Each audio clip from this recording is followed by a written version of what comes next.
consumidores todo el control de nuestra alimentación. Estaremos un grupo de personas a visitar diferentes proyectos de la zona, que son los que luego comemos su leche, bebemos su leche, tomamos su queso, o tomamos su aceite, cocinamos con su aceite, etc. Tú vas a convivir con el agricultor, es una fuente de ingresos para el agricultor, pero esencialmente esto tiene unas dimensiones y unos volúmenes que no hacen que el agricultor deje de ser agricultor y empiece a ser de camarero. Todo aquello que sea, sobre todo en trayectos menores a 1000 kilómetros, hacérselos en tren o en autobús, y en transporte colectivo en cualquier caso, y que sea terrestre o marítimo, pues es mejor que hacerlo en avión, porque no tiene color a efectos climáticos, ¿no? Pues para mí era importante no tener jefe, trabajar para mí mismo, tener mucho tiempo libre, vivir en la montaña, que es donde me gusta, y tener los veranos libres, ¿no? Y hacer algo un poco consecuente. Ahí empieza la idea de la empresa como proyecto vital.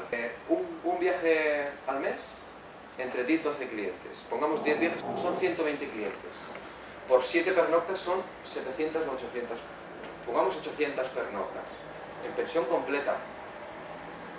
No es mucho, pero eso ponlo en la escala local, en 3 alojamientos pequeños son 800 pernoctas a 50 euros, pues estamos hablando de un dinero importante para mantener 3 familias en temporada baja, porque yo llevo mis clientes un martes de febrero.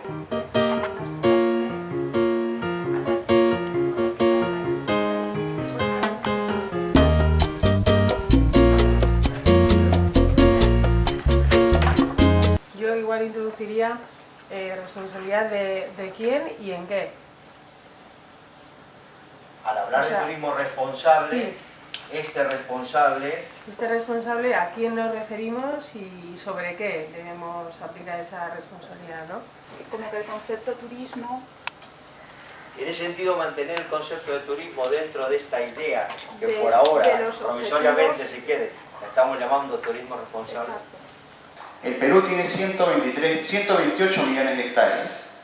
Si sumamos las concesiones forestales, las concesiones mineras y las concesiones petroleras, tenemos un total de más de 75 millones de hectáreas, se puede decir, en propiedad de empresas transnacionales.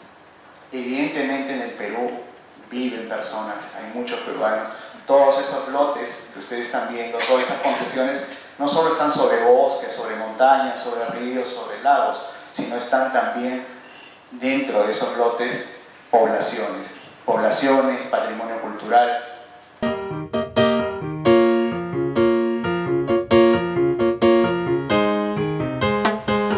Vemos que solo la línea aérea casi se lleva la mitad del gasto del turista en esa localidad, ¿no? La línea aérea que pertenece a una compañía chilena, LANChile. El tren se lleva el otro 21% del gasto del turista. El tren pertenece a Orient Express, que es una compañía británica, ¿no? Y así sucesivamente en otros, lo que quedaría para la población, que serían las agencias de viaje y turismo, guía y artesanía, sumado da un 5%, ¿no? O espabilamos y damos oportunidades, incluso financieras, a los países del sur, que no son responsables históricos de esta contaminación climática, o tendrán un aliciente más para plantarse en casa y pedir una paella valenciana en Valencia, es decir, ¿por qué no nosotros?